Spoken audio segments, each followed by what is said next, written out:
Happy. So why did you copy me? No, I was here first, so you must No, have, not just you because, must have seen me on set just and then because you copied me. really just Yeah. because it's so what? Yeah, you My saw me whole on wardrobe set. is here or what? Just because you saw me wearing green in my dreams. So you see, your story is even worse than mine.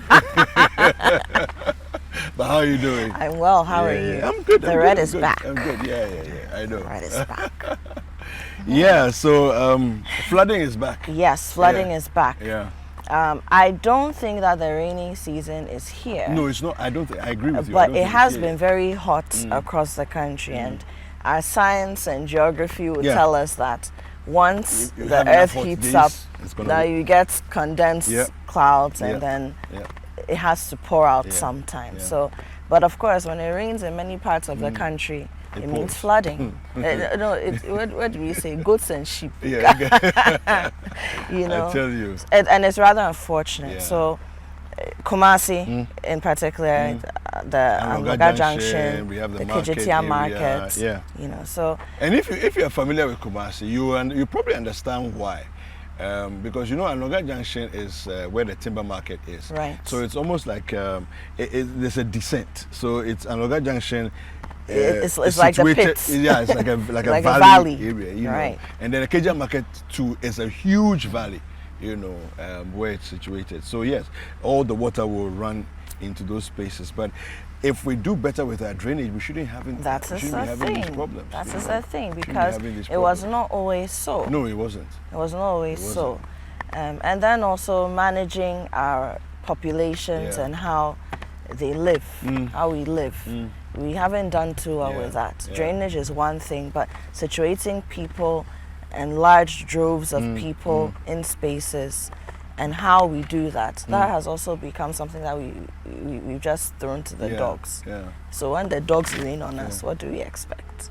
You know. Yeah, so we'll be getting a correspondent on the line shortly so that we can actually have a conversation with them to find out exactly what it is that is, how Kumasi is dealing with those Exactly, floods, you know. exactly. But we have some images on the screen, you know, the kind of devastation that has happened. Cars are stuck in the water, and it's always almost becoming as though these images like this, it's normal to see them when it rains in Ghana, and I'm not sure we should be happy about that. No, if it's becoming normal, then it means that our problems are worse than we imagined they would be. I mean, look at that. Yeah. Look at that. And we spoke about how poor our lighting is. A little, was it yesterday or 2 days ago? Very poor lighting. Look at that. You are dealing with huge pools, not just pools, these are oceans of water on the road. Now there's also a lot of debris in our gutters. People have littered all sorts of public spaces, and the water carries these things. Yeah. So for me, there's a number of issues that when it rains, it exposes our bad decision making. You know, when it rains, the rains alone expose the poor decisions that we've made. Of course. You know, there was a man that was electrocuted at his gate because it had rained. Right. You know, which also goes to, and of course we'll talk to Edward in a second, but it goes to lend the conversation. You know, there are many countries now that have taken away the overhead poles for electricity and made them underground. For obvious reasons. For obvious reasons, right? But we are still in this space that we are still in the 60s and 50s, where all our electricity and all our telephones are in the sky, you know. And I don't know why we're still and ruining our skylines as well. You know, all the beautiful skylines are ruined by all these cables crisscrossing. Anyway, so Edward Opomafu, who is our Middle Belt Chief, Bureau Chief, has joined us on the line. Edward, good morning. Good morning, David. Yes, how are you doing? Yeah, David, I'm great. I hope you're fine. Yes. By the grace of God, I'm good. So talk to us about how Kumasi is handling the recent floods. Well, so yesterday, just after, not even after 2 hours, that's from what I've observed, and on my way from work, I realized that the major streams were overflooded and all that. But it got worse when we got to Anloga Junction stretch. I would say with the Anloga Junction area, for those who know the area very well, this is not the first time such an incident is happening. But this time around, what happened was that people within the area, you see, it's a major intersection where those from the Doom stretch to the Tech Junction area. That's the main route they are supposed to use. And those from the Tech Junction area to the Doom stretch, that's what they also use as well. And it connects to other areas such as the airport, roundabout, and those also going to Asqua area. So it's a busy area. And just around, just at the traffic intersection, that was where it got flooded. There's this, there's a filling station and there's also a gas station that was just around the same area. All these places got flooded, and with the stream over there, it got flooded from the Apuabo area, through to the Tagumba line area, and a lot of debris and other things that were dumped in the drains and all that also were part of it. And so it actually got flooded to the extent that vehicles that are also around, and that area is supposed to be a taxi station, and also even for some other vehicles, those going to various areas. So it's a station of a sort, and vehicles that were there at the time were submerged to some extent. People had to run to safety, and they left their vehicles there. At the time, we could even see the vehicles with their engines on, but the drivers had left and all that. And it was not just a sight that you actually love. And even there was one man who had to leave his vehicle, and to the extent that it was getting so serious that he had to leave his shoes. He didn't even know where his shoes were, and he left his vehicle just there. And the vehicle had been submerged to a certain point that it was almost covered, and he had to just move out just to ensure he was safe. And there were fire service officials, there were police officers who were around, but they stood there helplessly because there was virtually nothing they could do to salvage the situation.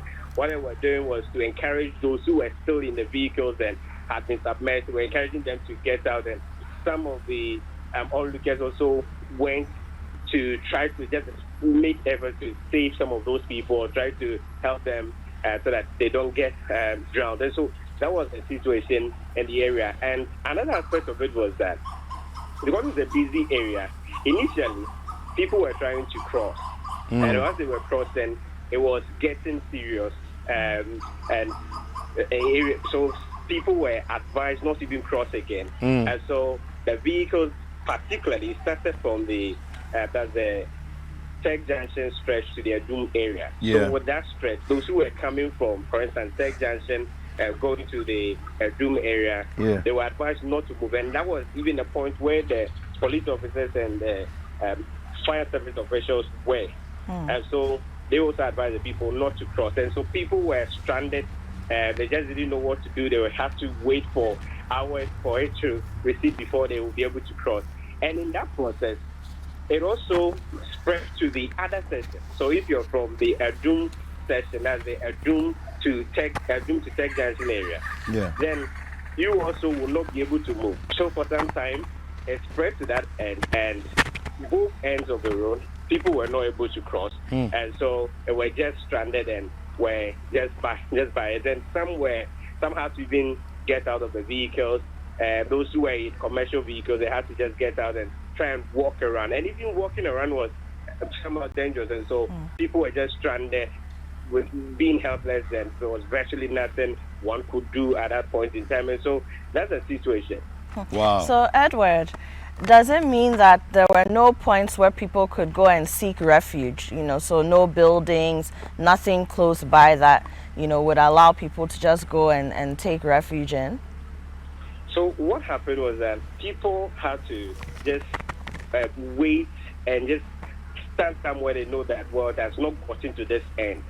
As once it's getting to your area and you know that it's just a way it's flooding and getting to the areas, then you move backwards. And so after about 2 hours, it actually receded and people were able to move. And the police officials who were stationed around the Anloga Junction intersection, they also checked and they advised people to move to the other end. And so that was when it normalized. But it was just people being helpless. Some also had to walk all the way back to wherever they came from, so they won't have to cross. There was one gentleman I spoke to. He was just, I didn't even know the area very well. He was just at the traffic light area. He was supposed to go to Opolkrum, which is just about 200 meters away. And there was virtually nothing he could do. So he was just there and he was stranded. And the way it had actually flooded the two areas, that's the both ends of the road, they actually didn't know what to do, and he felt it was dangerous to make an attempt to cross. And so he was just there and couldn't know what to do, and he said his phone had run down, and so he didn't know what to even tell the people who he was supposed to meet, what was happening at the time. And so that was the situation that David appeared for. All right, so Edward, this is not the first time that Anloga Junction, Kejetia Market, where we've seen flooding there. That's right, no? Yes, this is not the first time. Okay. We have even reported the Anloga Junction one a number of times. And it keeps happening. At times, once they happen, we get to know that the streams are overflowing and all that, and we know that, well, this area is likely to flood. And so usually with the areas that, based on what we have seen over the years, the areas that we predict that some of these things will happen if no urgent measures are taken, we usually add the Anloga Junction to it. And those in our Central region, you add the Santa Fe TUC area, we'll look at the Foix area, all those areas. Once it rains for at least 1 hour, 2 hours, and it's quite heavy, definitely these places will get flooded. And it appears it has been this for some time and nothing has been done. And so those who are in the area, once they know that it's getting to that point, they try to devise strategies. But there are always people who do not even know these things, and so it happens to them, and it's a bit of impromptu, and there's virtually nothing they could do, and then they become victims of these situations. But as you were mentioning, with the Kejetia Market too, the new Kejetia Market in recent times too, once it rains, the place gets flooded. And yesterday there was another incident, and people's words were destroyed, and some people who had actually gone inside to also purchase some items were unable to do so because of the situation. They were also stranded, they were affected, and the fact that wasn't pleasant at all. Now, Edward, I was making this comment and asking this question because I feel as though this is something that has happened so often. By now, the city should have something in place that says when the flooding happens, people can go to point A, point B, or we will get people to move people from this point to that point so that they can be safe. And I mean, as for building infrastructure and correcting the things that will prevent the flooding to get to this point, that's another conversation. But I just feel as though protecting human life, if we can't even protect the property, that's a conversation we should have had by now. Are you aware of any such conversations or talks that are going on, or any plans for something like that? So far, I'm not aware of any such conversation. And even once some of these incidents happen and we're trying to engage the authorities, those who are involved, what they usually say is that, well, the residents in the area are partly to blame because they have been dumping refuse into the drains and all that, and so people should check their attitude and all that. But it's not as if we've even seen some kind of sensitization to really make the people know that, well, what we're doing is not right and all that, or even their enforcement efforts or nothing. And we have also not seen any action to address the issue once and for all. So it's just about blame games. You interview the people say that, well, the authorities have to find a lasting solution to it. But authorities too are saying that, well, the people are to blame. Once they do the right thing, these things will not be happening. So that's just been back and forth. So just quickly before you leave us, the Anloga Junction, there's a huge carpentry and timber market over there. How are they managing this morning with all the water that has come into their space? With some of those people, they were lucky enough to the extent that it didn't spread to that side early enough. And so those who were around were able to take their items and ensure that those things were safe, and also ensure that they are actually okay. Okay. But those who were really affected are those who had parked their vehicles in front of the filling station, and those who were also at the gas station at the time, and even those workers at the filling station and the gas station, they were really trapped. And there were some people who were coming from the Abuabo area, and those from the Anium Clinic area. There's a friend of mine who was also trapped there. His vehicle was just over there, so he actually couldn't do anything. He had to leave his vehicle, and later we went back to check if the vehicle was still there and had not actually, the vehicle had actually not been part of the whole thing, and it's not even in the main street. And so that's how it was. And people were basically concerned about ensuring that they don't get drowned, and they were just trying to find ways of surviving. All right. So, Edward, sorry, just a final thing. Have you heard from NADMO, and this morning, are you aware if the waters have receded as we're speaking? Well, yesterday, when I was leaving the area, it had receded, and so it was deep into the night. That was when it receded, and the police officers and the fire service officials and other people who were around advised people to even cross at that point. Okay. But even in all these things, there were some people who decided to cross irrespective of it. So they said they were taking their time, so they crossed at the time. But after the time I was leaving, if they had receded and normal activities were going on, just that you could feel that indeed there was some kind of flooding at the point. Okay. Right. Thank you very much, Thank Edward. you. Thank you, Edward. Right. Have a You're good welcome. day. Have a good day. So that was Edward Opong Mafo. He is the bureau chief of our Middle Belt, and he was giving us an update there of what was happening in Kumasi in the Ashanti region of Ghana between yesterday and the early hours of this morning. Some flooding. It's becoming rife. And for me, David, look, things are difficult enough in the country. You know, somebody once said that Ghana will kill you. Somebody else says Ghana sets you up to fail. And we're in the Heritage Month, and we're encouraging people to make it Ghana in every way, shape, or form. But how do we expect people to come and invest if they realize that, hey, you know what, we haven't put certain structures in place to prevent flooding where it is preventable to some extent. So that if I go and put up a building there, or I buy an asset like, or you know, or something like a car to run my business, if it rains at the wrong time and the vehicle is caught up in the wrong space, I can lose it. You know, yes, we can talk about insurance and all that later, but I just feel as though sometimes your best insurance is to prevent things. So I think that local authorities, a lot of them are failing us. Oh, no. A lot of them are failing us. Asleep. You know, whenever, you see, I don't like this. I don't know. I don't like this.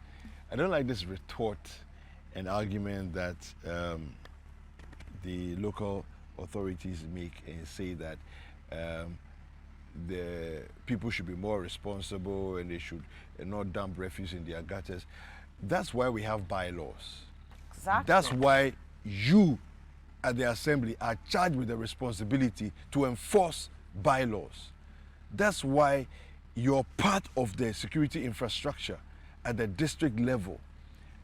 It doesn't make any sense to turn around when you are in charge to blame someone else.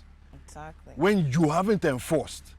You have not arrested for dumping rubbish. You've not arrested for doing the wrong thing. You've not arrested people and prosecuted them for putting structures in the wrong place. You've not done any of it. Then when a flood comes, you turn around and blame the people who have done whatever they want to because you have slept on the job. It doesn't make any sense to me. It doesn't. Yeah. And look, there's the other argument. Look, if we're to engage some of the local authorities now, I'm sure they'll tell us, oh, you know, the funds and the resources to mobilize, it's not an excuse. How are you engaging the district offices? How are you engaging your DCEs? And then upwards, how are you engaging your regional ministers who I keep saying, look, regional ministers, MPs, they can go and lobby for some of these things in Parliament. How are you getting these things that you need to do, that need to be funded into the national budget so that the finance ministry cannot tell you we don't have money for it? You understand where I'm coming from? We like to do things so lackadaisically, but we forget that the same structures that govern us, that we wrote, they will come to bite us in the behind if we don't do what we need to do. So no, you're right. It's absolutely ridiculous. Yeah. It's becoming more and more nauseating to have to deal with some of these things. We are dealing with human beings, like I'm saying. We are going through a turbulent economic time. Somebody has worked his whole life, worked her whole life, bought a car, set up a business, is paying their children's school fees. And then because you didn't do things along a certain point, one night it rains, and all of that for 2 hours. It's gone. It rains for 2 hours. And not to mention that we are lucky that we haven't recorded any casualties in terms of lives lost. It happens all the time. Have we forgotten so soon what happened on June 3 in 2015? We've forgotten because we're almost 10 years on. We've forgotten already. Look, let's stop playing games. We like playing games too much in this country. Let's be serious. Let's be serious as a country, do what we need to do, and just give people the dignity that they need to be able to live as dignified human beings. And if you can't do the job, resign.